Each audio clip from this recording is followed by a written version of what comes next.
Hello again. Oh, that was terrible. As you may know, I went and did RIP this year at Download Festival. I've been having a few questions over on my vlog. You know, is it worth the money? Would I do it again? What kind of things are included? So I'm going to take the time today just to go through it all and see, is RIP worth the money? Let's go and have a look. So with RIP at Download, there are a number of options available, but today we're going to be talking about Sleepy Hollow, which is a camping site where you're allowed to actually park your car, van, anything next to your tent. You have 22 square meters that's basically yours to play with and, you know, fill that space. A lot of people do ask, is that 22 square meters for the party, or is it 22 square meters per ticket? It is actually per ticket. But obviously if you don't require that amount of space, the stewards on site will, you know, cut off where you need your space, and then they will allow the next people to camp. So on Sleepy Hollow, you do obviously have the access to the facilities also, where there were 2 toilet blocks. I think there were 2 toilet blocks maybe made up of 8 toilets on the one side, and then possibly another 8 further up the hill. There was never a stage where I was stood in a queue to use the toilets over the weekend, and I camped from the Wednesday. So whether that was because I avoided the gridlock, I don't know, but I did go just before the arena and then after arriving when the arena had closed, and didn't queue once. Along with the toilets in Sleepy Hollow, you obviously have the access to the showers. Again, I'd probably say there are about 8 showers in a row towards the front of the entrance, and then possibly another 8 further up the hill. It's just wherever you're pitched is where you're going to go with either of those. But again, showers, they were brilliant, lovely and clean, warm water as soon as you press the button, and the pressure was really good also. There's no timers, you're free to stay in there as long as you want. The only thing I will say from experiencing it this year, don't carry too much with you. Don't think you're going to need everything in the kitchen sink. Just take a pair of flip-flops, towel, you know, something to wash your hair, something to wash your body, and obviously some clothes to quickly get changed into. But don't take boots, socks, everything, because you've only got the one or 2 hangers where you can put your clothes, your dry stuff. If for some reason the water splashes off you and soaks all that stuff, you're now in wet clothes. So limit yourselves on what you are going to take in there. Again, I will say for the showers, I didn't queue once the whole time I was there, and I did shower once every single day in the mornings. So I was waking up at around 7 o'clock. I was having a quick phone call with my wife, checking in at home, and then by about 20 past 7, I was straight into a shower and no queues at all.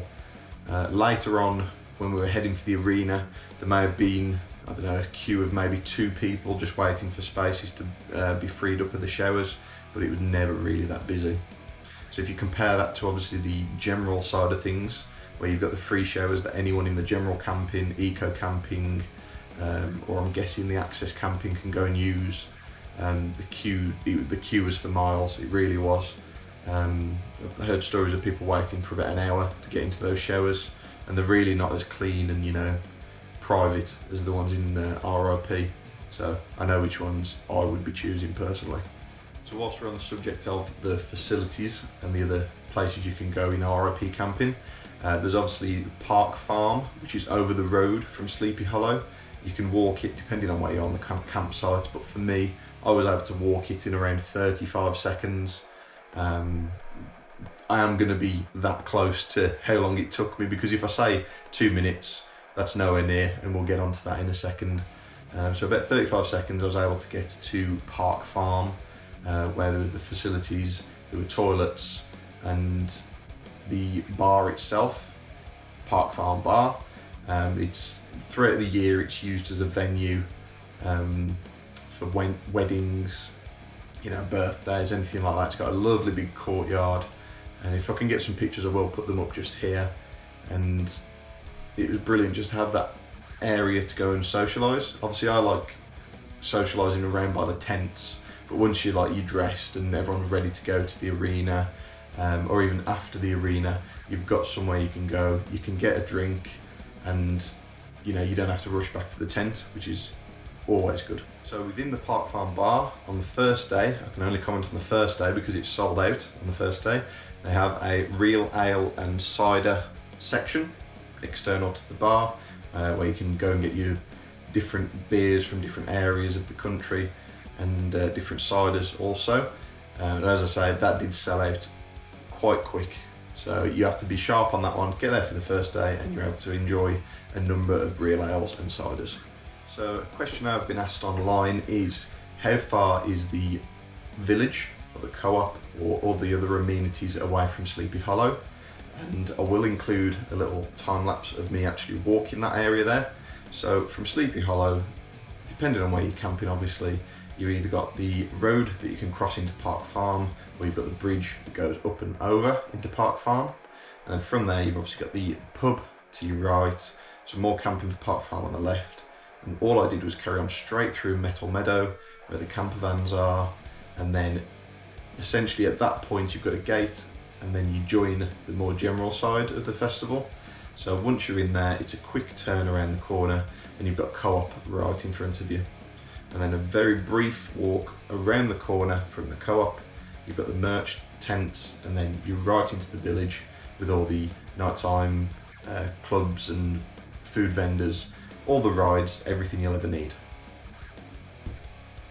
So although personally I didn't keep going back to the tent once I was in the village, I can see why it would be a benefit for most. You know, if you wanted to just go and get some more drinks, instead of going to the vendors and paying a fortune, you can just nip back to the tent, grab a few cans, a few bottles, and head back into the village. So I thought that was great how close you actually were. So now we've had the first 2 days, we've had the Wednesday and the Thursday. Obviously this year it was different because the Wednesday was the day where we just, you know, got set up, chilled out, and, you know, just enjoyed the fact we were at Download Festival. Whereas Thursday, we were straight into the bands, 20th anniversary, this is how it was. So on Thursday, we were able to see how long will it take to get from the Sleepy Hollow camping site to the arena. So as you're going for the arena, with RIP, you've got the ability to go into the guest area.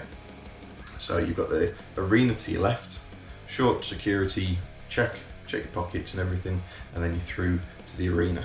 If you bear right, you've then got the guest area, which branches along the right side of the main stage, and this is for people with RIP, and there is it's like a hot upgrade pass maybe that you can pay for on top of your general camping. I don't know the value for this off the top of my head, and it will change year by year anyway.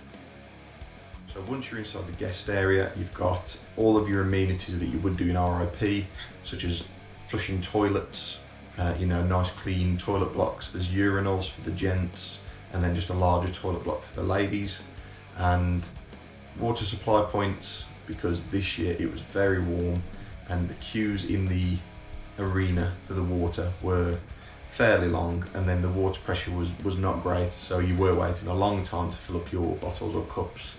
And it only clicked further on into the week that we've got this water point in the guest area. So instead of waiting in the queues there, we'd go and make the walk to the guest area and we'd fill up the bottles there. And then there's also slightly more shade in the guest area, I would say. Hopefully it's an issue we do have in the future, and not everyone gathering under the tents to get away from the rain. So in the guest area, you've got a number of food vendors that you don't have in the general area of the arena. My favourite this year was the wood-fired pizzas. They were just incredible, so I ended up having them every night. I think I was going to be adventurous, but I'd hate to spend 15 to 20 pounds on some food and not really like it, so I stuck with the safe option. So that's just me. But there were other options. There were wings, dirty fries, as I say, the wood-fired pizzas. There was like a barbecue pit, and I think there was possibly a vegan option in the guest area also. But you were sport for choice, you really were. And then obviously you do have the option of all the vendors in the arena also. So there was well over, I'd say, 35 to 40 vendors you could choose from over the weekend. And also in the guest area, you do obviously have the bar. The bar is set up in like a large open plan teepee, so you can just walk in at any point to this teepee. There's you know, like chill areas wrapped around where there's settees. I think there were a few bean bags maybe, where you can just relax and, you know, get out of the hustle and bustle of the arena. And then you've got the bar that runs the expanse of the other side, and the prices were exactly the same in the guest area. There was no inflation of price, or you didn't get a discount in there because you were RIP or, you know, the other premium packages. It was all exactly the same price. So each morning on the arena days, starting from the Thursday, we would head into the guest area, start our day where we'd get a drink, we'd sit, we'd relax, we'd chat a bit, we'd discuss who we're going to be seeing for the day. And I thought this was really good because obviously in general, you're in your campsite until you're ready to go to the arena. Fair enough, you can go to the village, but it's all quite busy and it can get quite rammed in the mornings. Whereas at the guest area, you can walk in there, you can have a leisurely walk from the tent. There's picnic benches set up, there was more than enough. There was one there for us every morning that we could sit on. So we'd sit there, relax a bit, and then the arena would open. I feel as though the arena may have opened, I don't know, like 10-15 minutes earlier than the general entrance. I may be wrong in saying that, but as soon as the arena's open, you're able to get in, have a wander around, and you know, get to whatever stage you need to get to. So personally, on the evenings between the sub-headliner and the main headliner, there's a fair enough gap to allow these bands to then set up for the headliner. So what I would do is in that time, I would walk back to the tent, which I could do in possibly about 5-10 minutes if I was on the right side of the main stage. I'd walk back to the tent, I'd actually make myself some food in the tent and, you know, enjoy that, have a slow walk back to the arena, and then in that time, because of where you come into the arena from the guest area, you are stage right, so you can easily just swan in, get yourself a good spot, and you've got a good view for the main headliner. I do this personally just to be a bit more savvy with my money. I'm not interested in spending a lot of money every single day just because I'm a bit peckish. So I'll nip back to the tent, I'll get something to eat, like a pot noodle or a boil in the bag meal, and, you know, just saves a bit of money. You're already spending enough on RIP, so you may as well look after the remaining pennies that you do have. So it's the end of the day, you've been able to enjoy all your bands, and obviously normally with general, you go head to the top of the hill, you'll get herd like sheep through the gate, and then you venture off to your campsite, which in the past for me has taken 40 minutes to an hour easily at the end of the day. When you're with RIP, again, use the same entrance that you would do to get into the arena on the right side of the stage. Again, you are herd into an area, everyone's saying show your wristbands, you show your wristbands and you let through, and then you carry on the same route that you did in the morning, and again, 5 or 10 minutes. It's never busy because you herd into that short, narrow area, bear around to the right, head back to the campsites, and it opens up, so there's so much space to get back to your tents, and it really doesn't take that long. So onto the goodie bag, which I'm sure you're all excited to hear about. Every year with RIP you do get a goodie bag, and this year I'm going to show you what we got. So every year you get a t-shirt. So this is this year's. Quite a nice design. Nothing on the back, unfortunately. It would be nice if, you know, spent the money for RIP, if they just put the line up on the back. I'm sure it can't be that difficult to do that, but RIP t-shirt, you get a little RIP booklet. You know, it's just upcoming tours, festival lineups, just information really about the festival. You got the map in there also, if anyone wants to see the map for future reference. Then you get a lanyard with a strap, RIP branded, as you can see. And then these are just, you know, timings for the bands, every day, every stage. So I was going to use this, again, map, you might find that useful during the day.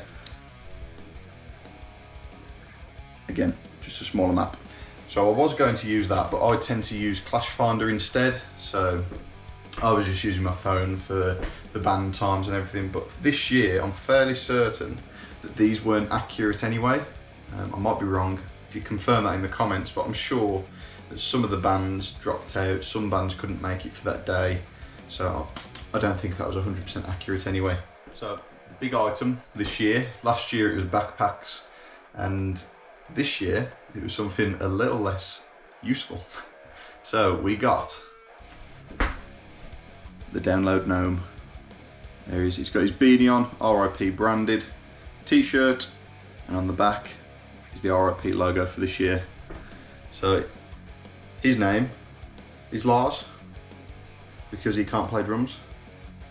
But it would have been nicer to get a backpack, I think. I know obviously some people go RIP every year and they don't get the same thing every year, but definitely I think next year it should be a backpack really. Some of the guys I camped with had it, and I was jealous that they had it because it was really good quality. So yeah, next year Download something a bit more, you know, useful. So back to the t-shirt that you do get with RIP. It's okay, but it's not a design I'd really want to wear. Purely just the RIP thing really. I've seen people walking around with them in the arena, but it's just not for me. I don't know. I might shoot myself in the foot saying it's a bit show-offy walking around in an RIP t-shirt, but that's just me. I'd much rather wear a band t-shirt or even the lineup t-shirt from this year. But what I think they should do in the future, instead of the RIP t-shirt, I'd much rather get a token in the welcome pack, take that to the merch table, and you know, you've got a free choice of one t-shirt. I prefer that idea anyway, because I'd much rather get that included in the price, considering how much you are actually paying. So I did post online, and some of you guys were interested in getting involved with the Q&A, so I appreciate you all for that. So I've got a list of questions here. So first question we have is, what time will the car park open on Wednesday? So if you look at your tickets or the information online, it'll always say that the car park opens on the first day, the Wednesday, at 12 o'clock. 12 o'clock in the afternoon, that is. But because there are people every single year that turn up early, they always tend to open earlier. So this year, talking to the security, there were people queuing up from 4 o'clock in the morning. So each to their own. But this year I left my house at 7:10, and I was set up in my tent by probably 9:30. So it's an hour and 10's journey, quick security checks, sniff the dogs around the van, and then I was set up by that time. Okay, so the next question we've got is, what time will they start letting people in? So again, depending on the demand, how many people are queuing up, it's in Download's interest to start getting people into the site, because if they just start backing up and creating traffic, that's just going to cause havoc for the surrounding area. So it's give and take with that one really. So how far is the arena entrance from the cabins? So on the walk from Sleepy Hollow, you do actually walk past the cabins. So from Sleepy Hollow to the cabins, it's probably a minute and a half walk. And then from the cabins, you've literally got to bear right, cross this small road, and then you're onto the green that is part of the arena. So cabins, cross the road, slide up a slight walk on the grass, and then you're there. So considering Sleepy Hollow's a minute and a half from the arena, minute and a half to the cabins, I'd say the cabin is, depending on how quick you walk, I could probably walk from the cabins to the arena within 30-40 seconds. It really is that close. So obviously considering the music ends at 11 o'clock, you're going to be in there all day. You know, you're going to have a quick walk back from the arena to your cabins and you can relax. So for me, you know, that justifies some of the money straight away. Next question is, what is in Metal Meadow? Is there much to do through the Wednesday and Thursday? So with Metal Meadow, that's just a small area on the same kind of body as Park Farm. So anything in RIP, you get access to the park farm and the other amenities in that area. But with Metal Meadow, you can just use all the same amenities that I've mentioned in the past. So go to the pub, you can use the village obviously, which general campers can use. Yeah, so everything mentioned previously you can use. So the next question we've got is, how far are the toilets from the cabins for through the night? So you could roll out of your cabin, depending on which one you've got, and you're to the toilets. So obviously you may not want to be so close to the toilets, but you are designated a cabin. So chances are you're either going to be 5 seconds from the toilets or you're going to be 10 seconds from the toilets. So it really is that close. But as I say, the toilets are cleaned thoroughly and quite often. So there was no kind of smell or anything like that from the toilets in RIP, so I don't think you need to worry about that. Next question. What do people do Wednesday when they've arrived and got settled in, and on Thursday? So again, you've got the access to Park Farm, you've got the access to the other campsites if you've got friends in the other campsites, and village, and you've got the tents in there, you've got the side splitter stage, you've got the doghouse. So there's plenty to keep you busy on the Wednesday and Thursday. So again, this was someone who asked questions about the cabins. Would a trolley be beneficial for taking all our things from the cabin, to the cabin from the car? I'd definitely say so, but if you consider how close you are from the car park to the cabins, and if you're getting there on the Wednesday, you've got time to kill. So don't break your backs. Just do a couple of trips if you've got time to waste. That's what I'd do personally anyway. So the final question I've got here is just wondering about the pamper huts. So I can only comment from what I saw in Sleepy Hollow. Oh, and by the cabins as well. Also, I did spot those whilst walking to the arena. There's almost like glorified sheds, and they've got mirrors with lights all the way around the mirrors, and straighteners and hair dryers. So for anyone that wants to use those at any point in the day, they were open 24 hours, I believe. You're welcome to use those. So that's another benefit of RIPs. You're paying that money, but you can still straighten your hair, you can still dry your hair after a shower. You've got a good quality mirror with lighting to do your makeup and everything. So no, that was a really good one. And then a side note from that, the guys that I met up with, they kind of took me under their wing when I went camping.